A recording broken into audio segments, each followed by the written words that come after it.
కాకినాడ జిల్లా పిఠాపురం నియోజకవర్గం కొత్తపల్లి మండలం శ్రీరాంపురం గ్రామంలో వైఎస్ఆర్ కాంగ్రెస్ పార్టీ ఎమ్మెల్యే అభ్యర్థిని వంక గీతా విశ్వనాథ్ ఎన్నికల ప్రచారంలో దుమ్ము రేపుతూ దూసుకుపోతున్నారు. అడుగడుగునా పూల వర్షంతో గీతకు స్వాగతం పలుకుతూ గెలుపు మీదే అంటూ ఓటర్లు భరోసానిచ్చారు.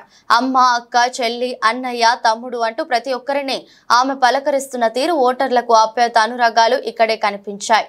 జై జగన్, జై గీతమ్మ అంటూ వీధి వీధిన నినాదాలతో హోరెత్తిస్తున్నారు. గీతమ్మ చేతిలో చేయి వేస్తూ అమ్మదే గెలుపంటూ భరోసా ఇచ్చారు.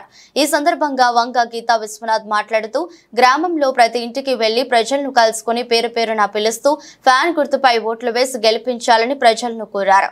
నిరుపేదలకు సంక్షేమ పథకాలు ఉండాలన్నా, సంక్షేమ పాలన జరగాలన్నా తిరిగి ముఖ్యమంత్రిగా జగన్మోహన్ రెడ్డిని గెలిపించుకోవాలని తెలిపారు.